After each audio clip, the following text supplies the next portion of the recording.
जय श्री कृष्णा। मैं आचार्य ज्योति स्वागत करती हूँ आप सभी का वैदिक एस्ट्रो केंद्र में। दर्शकों, आज हम बात करने जा रहे हैं तुला राशि के प्रेम राशि फल के बारे में।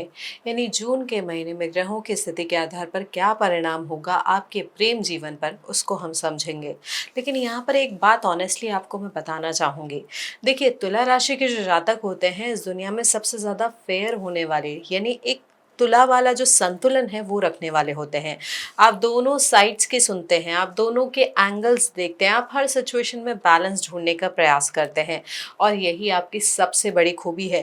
लेकिन यहाँ पे एक प्रॉब्लम आती है कि यही बैलेंस आप प्रेम में ढूंढने की कोशिश करते हैं। ये आपकी सबसे बड़ी तकलीफ बन जाती है, क्योंकि प्रेम में बेसिकली बैलेंस होता ही नहीं है। प्रेम में एक तरफ कई बार झुकना पड़ता है और एक बार कई चीज़ें जो हैं चूज़ करनी पड़ती है। यहाँ पे बैलेंसिंग वाला एक्ट जो होता है हमेशा नहीं रहता है, कभी उतार रहता है, कभी चढ़ाव रहता है। एक इंसान को चुनना पड़ता है, व्यक्ति को जीवन में, ये जानते हुए भी कि दूसरा ऑप्शन एग्जिस्ट करता है, कि सिचुएशन परफेक्ट नहीं है, कि टाइमिंग एग्जैक्ट नहीं है फिर भी। और तुला राशि ये नहीं कर पाती है। आप अपने मन का तराजू लेकर बैठ जाते हैं, एक पलड़े में उस इंसान की खूबियाँ, दूसरे में उसकी कमियाँ। एक पलड़े में हाँ बोल दो, दूसरे पलड़े में अभी नहीं, और ये तराजू कभी सेटल नहीं हो पाता। यहाँ पे यही इसकी कीमत जो आप चुकाते हैं वो होती है उस इंसान का आपके जीवन में से चले जाना, और आप देखते रह जाते हैं। तुला राशि के जो जातक हैं हमारे, उनकी लव लाइफ की सबसे बड़ी ट्रेजेडी ये नहीं है कि आपको अच्छे लोग नहीं मिलते हैं। आपको मिले हैं, बहुत मिले हैं, लेकिन जब तक आपका तराजू सेटल हुआ तब तक वो किसी और के हो चुके थे।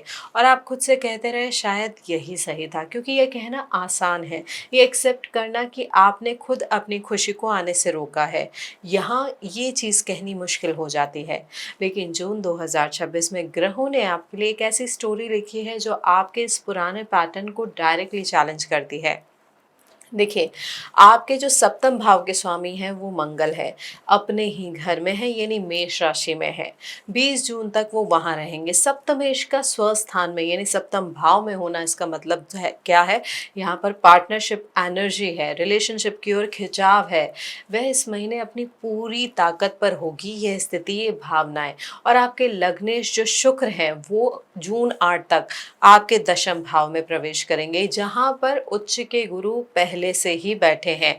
लग्नेश का उच्च के गुरु से मिलना ये जो है, ये अपने आप में बहुत इंपॉर्टेंट है, बहुत मेजर ट्रांजिशन आपके जीवन में लेकर आ सकता है। आपकी पूरी पर्सनालिटी एक डिवाइन ब्लेसिंग से मिल रही है।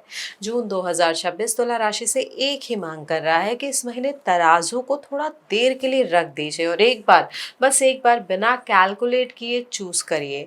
देखिए, ज्योतिषी कैलकुलेशन या ग्रहों की स्थिति को अगर हम समझें, क्योंकि देखिए यहाँ पर जो लेयर्ड है, प्लैनेट्स की पोजीशन है, ट्रांजिट है, वो बहुत ही इंटेंस है। जैसे मैंने आपको बताया था कि शुक्र जो है, जो कि आपके लग्नेश हैं, वो आपके दशम भाव में गुरु के साथ युति करेंगे, और मंगल जो सप्तमेश है वो सप्तम भाव में जाएंगे। यानी जो कारक आपके विवाह के भाव का है वो स्वराशि में है, और जो प्रेम और विवाह के कारक है वो दशम भाव यानी केंद्र में भी है। तो यहाँ पर ये जो स्थिति है, बहुत ज़्यादा विवाह के प्रस्ताव को लेके, रिलेशनशिप में इम्प्रूवमेंट को लेके इम्पॉर्टेंट डिस्क्रिशन डायरेक्शन लेकर आ रही है, दिशा लेकर आ रही है। जो भी रिलेशनशिप है या आने वाली है, अगर हम उनसे शुरुआत करें, इस प्लैनेटरी पोजीशन का होगा क्या असर बेसिकली। देखिए, यहाँ पर जो भी रिलेशनशिप है या आने वाली है उसमें एक डायरेक्टनेस होगी, एक बोल्डनेस होगी, और एक यह होना चाहिए कि सर्टेनिटी होगी। लेकिन 20 जून के बाद मंगल जब वृषभ में प्रवेश कर जाएंगे, आपके अष्टम में प्रवेश कर जाएंगे, ये ट्रांजिशन बहुत इंपॉर्टेंट है। पहले 20 दिन क्या होगा, क्लैरिटी होगी, डायरेक्शन होगी, बोल्डनेस होगी, जैसा मैंने आपको बताया। उसके बाद होगी डेप्थ, इंटेंसिटी, और वो सब कुछ जो हिडन है और सरफेस पर आना चाहता है। इसका मतलब है कि जो भी डिसीजन लेना है, जो भी बात करनी है, जून के शुरुआती दिनों में कर ले तो वो ज़्यादा उचित होगा। लग्नेश की जो स्थिति है, पहले वो रहेंगे मिथुन राशि में, आपके भाग्य के भाव में, फिलॉसफी के भाव में। इस फेज में ना प्रेम में एक इंटेलेक्चुअल फिलोसफिकल रेजोनेंस शुरुआत होगी। कोई ऐसा इंसान जो आपकी सोच से मैच करे, जो आपसे मीनिंगफुल बातें करे, ऐसा कोई व्यक्ति आपके जीवन में प्रवेश कर सकता है। और साथ ही जब शुक्र आपके दशम भाव में यानी कर्क राशि में प्रवेश कर जाएंगे, तब यहाँ पर देखिए ये चीज़ और समझनी ज़रूरी है ज्योतिषीय दृष्टि से कि गुरु आपके तीसरे और छठे भाव के स्वामी हैं। तो तुला के लिए वो नेचुरली शुभ ग्रह नहीं समझे जाते हैं, लेकिन जब वो उच्च के हों, कर्क राशि में हों, केंद्र भाव में हों, तो उनके फल जो है फंडामेंटली बदल जाते हैं। उच्च के गुरु की ना एक स्पेसिफिक क्वालिटी होती है, वो जो देते हैं बहुत बड़ा देते हैं, even if they are not naturally your friend. और आपके लग्ने शुक्र जब इन उच्च के गुरु से मिलते हैं, तो दशम भाव में जब मिलते हैं, तो ये जो मीटिंग होती है पब्लिक लाइफ और करियर के स्फेयर में होती है। प्रेम आपके प्रोफेशनल या सोशल पब्लिक स्फेयर में मैनिफेस्ट होगा। ये नहीं होगा क्या, सामान्य शब्दों में कहे तो जो व्यक्ति आपके जीवन में आ सकता है या जिसके साथ आपका रिलेशनशिप स्टार्ट होगा, वो आपके प्रोफेशनल करियर या आपका जो ऑफिस है या जो आपका जॉब का सर्कल है उसके थ्रू आ सकता है। अब यहाँ पर शनि की बात करें तो शनि देखिए आपके चौथे और पांचवें भाव के स्वामी हैं और छठे भाव में बैठे हैं। तो यहाँ पर शनि क्या है, योग कारक ग्रह होते हैं तुला राशि के लिए, लेकिन छठे भाव में होना चैलेंजेस भी लेकर आता है। लेकिन जो चैलेंजेस आएंगे वो आपको अल्टीमेटली स्ट्रॉन्गर बनाएंगे रिश्तों के संदर्भ में। प्रेम जीवन में इसका मतलब क्या होगा कि रास्ता स्मूथ भले ही नहीं होगा, लेकिन जो मिलेगा वो लॉन्ग टर्म के लिए टिकेगा।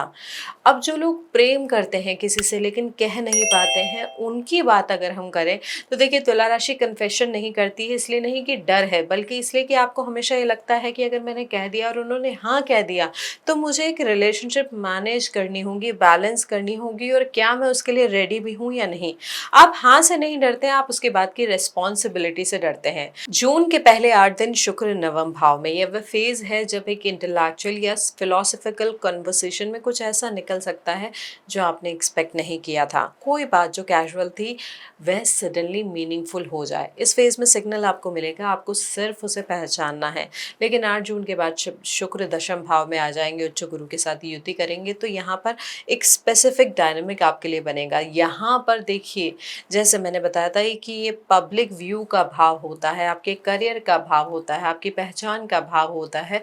तो यहाँ पर गुरु और शुक्र की युति ना बेसिकली आपसे ऑथेंटिसिटी मांगती है। इस फेज में एक ऐसा मोमेंट भी आ सकता है जब आप किसी के सामने अपना रियल सेल्फ दिखाएं, अनफिल्टर्ड, विदाउट जो डिप्लोमेसी आप नॉर्मली यूज़ करते हैं उसके बिना। यह मोमेंट तुला वालों के लिए सबसे रियल मोमेंट होगा, क्योंकि यही मोमेंट आगे जाके सबसे ज़्यादा मैटर करेगा। अब यहाँ पर सप्तमेश की भी स्थिति को समझे तो देखिए सामने वाले की तरफ से एक डायरेक्टनेस होगी, एक इम्पेशंस होगा। वह इंतज़ार नहीं करेगा कि आप अपना तराजू सेटल करें, वो आपसे सीधे सीधे पूछेगा कि हाँ या ना, और तुला राशि को इस बार एक जवाब देना होगा। यहाँ पर ये समझ के चले कि 8 से 18 जून के बीच एक ऐसा मोमेंट आ सकता है जब सामने वाला आपसे पहले बोलेगा, और उस मोमेंट में अगर आपने अपना यूजुअल मुझे सोचने दो वाला जवाब दिया तो वह मोमेंट वापस नहीं लौट पाएगा। अब हमारे जो जातक एक्टिवली रिलेशनशिप एक्सप्लोर कर रहे हैं, किसी रिश्ते में जाना चाहते हैं, उनके लिए बात करें तो देखिए राहु आपके पंचम भाव में है, कुंभ राशि में है। यहाँ पर एक बहुत ही स्पेसिफिक टाइप का अट्रैक्शन वो आपके लिए क्रिएट कर रहे हैं। वह इंसान जो आएगा वो आपके नॉर्मल जो लिस्ट होती है या जो टाइप होता है उससे बिल्कुल अलग होगा। आप यूजुअली किसे चूज़ करते हैं, जो बैलेंस्ड हो, जो हार्मलेस हो, जो आपकी लाइफ में टू मच डिस्ट्रप्शन नहीं लेके आए, उतार चढ़ाव नहीं लेके आए।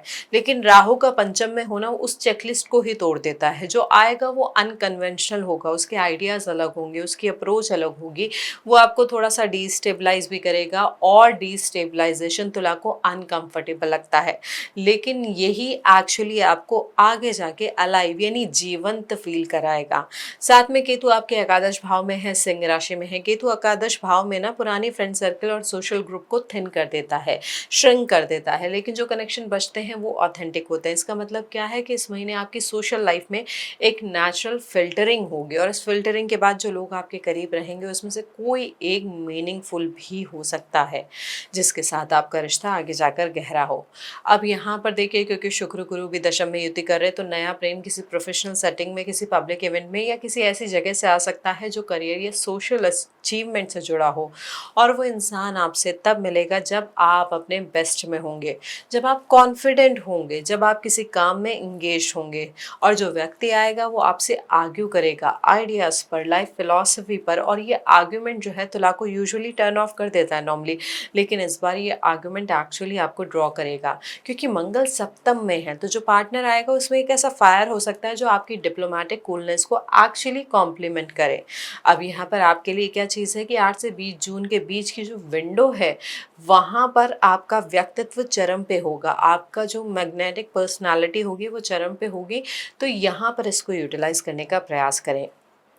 अब हमारे जो कमिटेड जातक हैं, यानी कमिटेड कपल्स हैं, इन रिलेशनशिप हैं, उनकी बात करें तो देखिए यहाँ पर रिलेशनशिप में हमेशा ही आपके लिए एक स्पेसिफिक डायनेमिक होता है जो बहुत कम लोग डिस्कस करते हैं। आप रिश्ते में इतने फेयर होते हैं कि गिव एंड टेक मेंटेन करते हैं, इतना बैलेंस रखते हैं कि कभी कभी आपका पार्टनर फील करने लगता है वो किसी के साथ नहीं, किसी कॉन्ट्रैक्ट में है। आप फेयर भले ही हैं, लेकिन क्या आप पैशनेट है, ये आपने कभी समझने का प्रयास किया? यह सवाल जून में आपके रिश्ते में आ सकता है।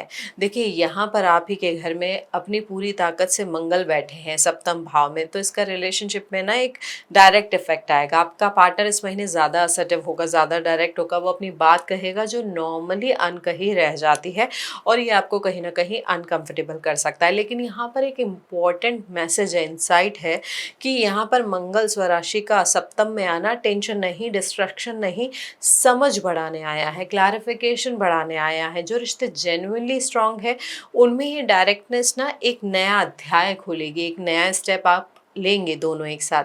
और यहाँ पर अगर क्लैरिटी नहीं है तो हो सकता है थोड़ा सा रिफ्ट या कॉन्फ्लिक्ट भी हो। अब इस चीज़ को ही समझ के आपको आगे बढ़ना है। अब हम बात करें हमारे विवाहित जातकों की, तो देखिए शनि आपके लिए योग कारक ग्रह है, चतुर्थ और पंचम भाव के स्वामी हैं, लेकिन क्योंकि वो छठे भाव में बैठे हैं और यहाँ पर पाप कर्तरी योग सप्तम के लिए बना रहे हैं, तो यहाँ पर क्या होगा, छठा भाव बेसिकली ये भी जान लीजिए कि रोज़मर्रा की ज़िंदगी का होता है, डेली रूटीन का होता है बेसिकली।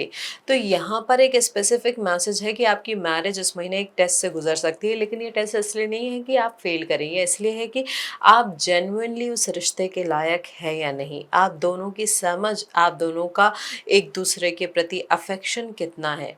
यहाँ पर टेस्ट आएगा किस तरीके से, यहाँ पर आएगा टेस्ट मोनोटनी का, रूटीन का, वो फीलिंग का कि रिश्ते में वह एक्साइटमेंट नहीं रही जो पहले थी। तुला राशि के विवाहित जातकों में एक स्पेसिफिक पैटर्न होता है, जब रिश्ते में एक्साइटमेंट कम हो तो आप ज़्यादा फेयर और डिप्लोमेटिक होने लगते हैं, और ये डिप्लोमेसी डिस्टेंस क्रिएट कर सकती है। यहाँ पर इसका सोल्यूशन क्या है, देखिए यहाँ पर जब मंगल स्वस्थान में रहेंगे, स्वभाव में रहेंगे, तो इस फेज में अपने पार्टनर के साथ डेलिबरेटली कुछ ऐसा करें जो रूटीन में नहीं हो। आर्ग्यूमेंट हो रहा है, होने दीजिए, लेकिन उस आर्ग्यूमेंट को हेल्दी रहने दीजिए। हमेशा नॉर्मली तुला राशि के जातक जो होते हैं आर्ग्यूमेंट्स को इग्नोर करते हैं, लेकिन कभी कभी एक ऑनेस्ट आर्ग्यूमेंट रिश्ते में उस एनर्जी को वापस लेकर आ जाता है जो कंफर्टेबल साइलेंस में कहीं खो गई है। तो यहाँ पर ये ध्यान रखें कि इन चीज़ों को थोड़ा सा समझना है, आगे बढ़ना है। यहाँ पर ये भी एक और इम्पॉर्टेंट चीज़ है, ग्रहों की स्थिति के आधार पर जो हमारे विवाहित जातक है उनके करियर में चेंज हो सकता है, रिलोकेशन हो सकती है, कोई सोशल कमिटमेंट भी यहाँ पर इम्पॉर्टेंट आ सकता है, और ये डिसीजन जो है आप दोनों की पार्टनरशिप को एक नई पब्लिक आइडेंटिटी भी दे सकता है। तो यहाँ पर जो भी जॉइंट डिसीजन ले रहे हैं, एक साथ बैठ के पूरी विस्तार से चर्चा करके ले, क्योंकि ये आपके रिश्ते को मजबूती भी दे सकता है, ये थोड़ा सा कॉन्फ्लिक्ट भी दे सकता है। अब ब्रेकअप, सेपरेशन और सेंसिटिव सिचुएशंस की अगर हम बात करें तो देखिए यहाँ पर एक पैटर्न जो इसमें भी होता है तुला राशि के जातकों के लिए, कि आप कभी सडनली नहीं जाते, आप धीरे धीरे विड्रॉ करते हैं, आप सिविल रहते हैं, लेकिन अंदर ही अंदर ना डिसीजन बहुत पहले हो चुका होता है। ये एक बहुत लंबी थका देने वाली प्रोसेस होती है कहीं ना कहीं तुला राशि के जातकों के लिए। देखिए यहाँ पर हो क्या रहा है, मंगल सप्तम में आके कन्फ्रंटेशन मांग रहा है। अगर कोई रिश्ता एंड होना है तो मंगल कह रहा है कि क्लियरली और डायरेक्टली उसे एंड करो, धीरे धीरे फेड आउट मत करो। यह आपके लिए थोड़ा सा अनकंफर्टेबल हो सकता है, क्योंकि ये आपका बेसिक ट्रेट नहीं है, बेसिक पर्सनालिटी नहीं है। आप फेयर रहना चाहते हैं, लेकिन तुला की फेयरनेस की सबसे ज़्यादा जो वैल्यू करते हैं, यहाँ पर आपको ये समझना होगा कि उस वैल्यू को थोड़ी सी बैक सेट देनी होगी, क्योंकि ग्रह आपसे बोल रहे हैं कि यहाँ पर डायरेक्टली अप्रोच करना उस रिश्ते को क्लियर करना है या उसमें आगे बढ़ना है, यहाँ पर एक क्लैरिटी, एक डिसीजन के साथ आपको आगे बढ़ना होगा। यहाँ इस फेस में एक ऑनेस्ट कन्वर्सेशन जो है वो क्लैरिटी लेकर आएगा, जो काफ़ी महीनों से नहीं आई होगी। तो यहाँ पर इस चीज़ को समझे और उस ऑनेस्ट कन्वर्सेशन को करके रिश्ते को सही दिशा दे, या तो उसे ख़त्म करें या आगे बढ़े। अब यहाँ पर एक और इम्पॉर्टेंट चीज़ जो है तुला राशि के जातकों के लिए, वो है फॉरबिडन अट्रैक्शन, यानी अफेयर्स के बारे में अगर हम बात करें तो यहाँ पर राहु का पंचम में होना एक ऑब्सेसिव क्वालिटी लेकर आता है। वह इंसान आपको इसलिए अट्रैक्ट करता है क्योंकि वह एक्साइटिंग है। यहाँ पर एक्साइटिंग होनी तो अलग चीज़ हो ही गई, लेकिन साथ ही साथ क्योंकि वो अनप्रिडिक्टेबल है तो आप उसके साथ ना, आपका तराजू ऑटोमेटिकली एक तरफ झुक जाता है। ये फिर फीलिंग जो है तुला को एडिक्टिव टाइप लगने लगती है। लेकिन यहाँ पर ये जानिए कि राहु का इल्यूजन है वो, जो ऑटोमेटिकली झुका दे, वो आपकी चॉइस नहीं, आपकी वीकनेस है। तो इस चीज़ को समझे और सही डिसीजन ले। जून 2026 बेसिकली तुला राशि के प्रेम जीवन की सेंट्रल स्टोरी का एक पैराडॉक्स है। आप वह राशि है, देखिए जैसे शुरुआत से अभी तक हम समझ में आ रहे हैं, बेसिकली आपका पूरा जीवन बैलेंस में है, बैलेंस में बहुत ज़्यादा बिलीव करते हैं। लेकिन इस महीने ग्रह आपको बता रहे हैं कि प्रेम में बैलेंस कहीं ना कहीं एक इल्यूजन जैसा है। यहाँ पर ग्रह आपसे डायरेक्टनेस की मांग कर रहे हैं, ऑथेंटिसिटी की मांग कर रहे हैं। राहु पंचम में अट्रैक्शन का एक अनयूजुअल एक्सपीरियंस भी आपको दे रहे हैं, और सब मिलके एक ही बात कह रहे हैं कि इस जून में अपने तराजू को रख दीजिए। तो तुला राशि की सबसे बड़ी स्ट्रेंथ यही है कि जब आप जेन्युइनली किसी से कनेक्ट करते हैं तो आप उस रिश्ते में एक ऐसी हार्मनी लाते हैं जो दूसरी राशियां नहीं ला सकती हैं। आप दोनों को, खुद को और सामने वाले को, इक्वली इम्पॉर्टेंट फील कराते हैं। ये रेयर है, ये प्रेशियस है, लेकिन इस क्वालिटी का पूरा फल तभी मिलता है जब आप पहले चूज करें। बैलेंस बाद में आता है, पहले कमिटमेंट आता है। जून 2026 में ग्रहों की स्थिति आपसे केवल एक ही बात समझना चाहती है, एक ही चीज़ पूछना चाह रही है, वही सवाल जो आपकी लव लाइफ में हमेशा अनआंसर रहा है, हाँ या ना। तो इस बार जवाब देने का प्रयास कीजिए, उस जवाब को टालें नहीं। दर्शकों, ये था हमारा विश्लेषण। अगर आपको ये अच्छा लगा हो तो इस वीडियो को लाइक करें, शेयर करें, बेल बटन दबाकर चैनल को सब्सक्राइब ज़रूर करें, और हाँ, अपने कमेंट ज़रूर हमें बताएं। जय महाकाल।